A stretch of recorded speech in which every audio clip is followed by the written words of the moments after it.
There are some documentaries that you watch, and when they end, you don't immediately think, that was shocking. You think, what did I just watch? That was my reaction in the McKenzie Shirilla documentary on Netflix called The Crash. And I want to be clear from the start. This is not a true crime reaction. This is not about shock value or courtroom drama. What stayed with me was something quieter and honestly more disturbing than the headline itself. It was the patterns, the behavioral patterns to be exact, the relationship dynamics, the emotional consequences that were visible long before anything catastrophic happened. And I want to say up front, I have never met McKenzie. I am not here to diagnose her or to assign motive or to reduce a complex human story to a clean psychological label. That's not what I'm here for, because that would just be totally irresponsible of me. What I am here to do is to talk about what I observe behaviorally through the lens of someone who has spent years sitting with people in pain and recognizing when that pain starts driving in a direction that concerns me. Because here's what I've learned. Behavior tells a story long before words do. And the question that I kept asking while watching wasn't what happened. It was what was already in motion before it did happen, before that crash. And two things stood out immediately. One was control and the other one was escalation. And it wasn't loud, it wasn't obvious control, not rage for no reason, but the kind that hides inside intensity, the kind that gets excused as passion or love or caring too much. Here's something I want you to understand about emotional health. It doesn't mean that you never get dysregulated. That's not what emotional health is. Because emotionally healthy people, they still get angry. They still feel hurt. They still have hard moments. But the difference is what happens next after they have that hard moment, after they get hurt, after they get angry. Can you tolerate the discomfort without needing to override it?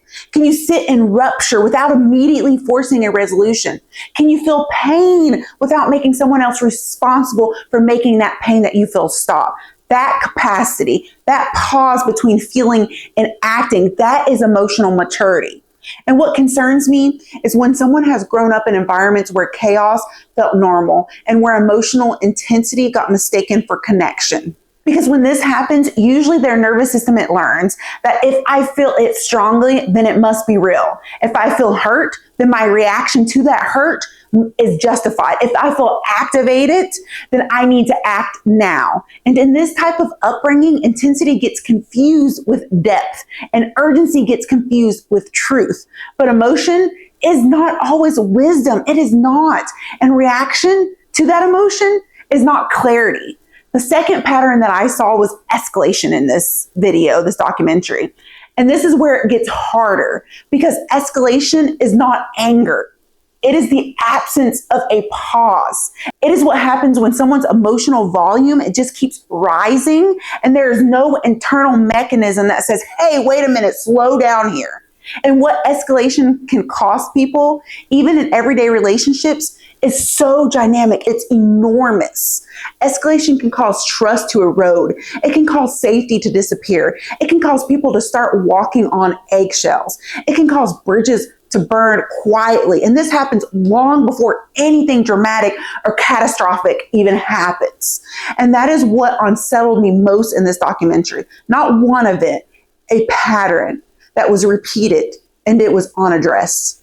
And then there was the piece that I think gets talked about the least, which is the difference between love and fusion. Fusion is when your identity, it becomes so entangled with another person that their withdrawal from you, it feels like destruction to you. It sounds like in your mind to you that if this relationship ends, then I end. If this person pulls away in the least bit, then I can't survive that. And that right there, that's not love. That is dependency wearing love's clothing. Because healthy attachment, it can hold loss without being consumed by the loss. It can grieve without making grief the only operating system. Fusion cannot do that. And when someone cannot tolerate relational rupture, their behavior it often becomes about managing that intolerable feeling that they feel. And they do this, they manage it by trying to control, by pursuit, by punishment, or by escalation. Not because they're evil people, but because they never learned how to hold pain without acting on that pain. And that part right there, it stayed heavy with me. And here's one thing about dangerous patterns that I don't think people talk about enough. They rarely announce themselves. They don't start in catastrophic events. They start ordinary. They start as someone who needs a lot of reassurance, as someone who struggles when plans change, as someone who cannot sit with uncertainty without immediately trying to resolve it, as someone who confuses reacting with resolving. And because it looks just ordinary to people, people tend to minimize it. They call it sensitivity. They call it passion. They say that's just how they are. But emotional immaturity is not a personality quirk. It's a pattern with real life consequences. So let me give you the clearest definition I have for emotional maturity, because I think it gets overcomplicated a lot. Emotional maturity is not the absence of pain. It is the ability to remain responsible while you are in pain. And that's it. So can you feel devastated and still choose restraint? Can you feel powerless and still choose non-harm? Can you feel rageful and still choose not to let that rage lead? That gap between what you feel and what you do, what you choose to do, that is where character actually lives. That gap, it matters so much. Now I want to talk about something that I think is one of the most understood dynamics in relationships. And it showed up clearly in this documentary. Control masquerading as emotional intensity. We have been culturally conditioned to romanticize intensity. We see someone who loves loudly, who falls hard, who cannot function without the other person. And we call that's passion. We call it depth. We call it real love. But I want to gently challenge that. Because what often gets labeled as deep love is actually anxiety about losing control of the outcome. And it can sound something like this. I need this to go my way. I cannot tolerate this uncertainty. I need you to respond to me right now. And that is right there. That's not secure love. That is fear of emotional helplessness. And the attempt to manage it is by controlling someone else. And secure love, it looks different than that. It can be disappointed without becoming punishing. It can feel lost without forcing things. It can sit in the discomfort of uncertainty without escalating into demand. And the reason this distinction, it matters so much, is that control disguised as love is very hard to name. It's very hard to name for the person experiencing it and for the person inside of it. Because on the surface, it looks like they just care so much. But care that cannot tolerate your autonomy and your free will, that's not real care. It's possession. And here's where accountability becomes the hardest part of this conversation. Because accountability, it requires something most reactive people resist deeply. It requires sitting in the discomfort of what your behavior created without immediately reaching for relief. It means tolerating shame, tolerating consequences. It means not explaining away the impact because the emotion felt valid. Emotionally reactive people often want that feeling resolved before the responsibility is actually faced. They want the tension gone. They want the pressure reduced, the relationship repaired without actually confronting what they did. But accountability doesn't work that way. That's not how it works. You cannot skip the part where you face what your behavior cost someone else. You can't skip that. You have to take responsibility for that. And in this documentary, that accountability gap was so devastating to watch because the cost wasn't abstract. It wasn't theoretical. It was real people, real family, real absence, real loss. And I want to wrap this video up, not with an analysis, but with something I think is more important. We talk a lot in this space about emotional regulation, about attachment styles, about nervous system responses, and all of that, it matters so much. But I think sometimes the framework becomes a way to explain behavior without actually confronting it. And I don't want this to happen with a story like this. So let me say this clearly. Pain, it is real, it is valid, but pain is never, ever permission.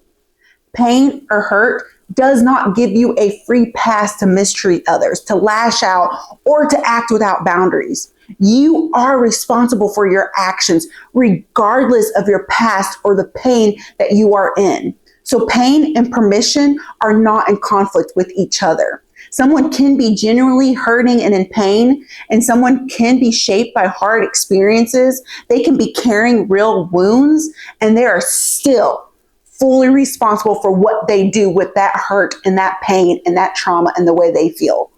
Explaining and trying to understand the origin of someone's pain is not the same as excusing its impact.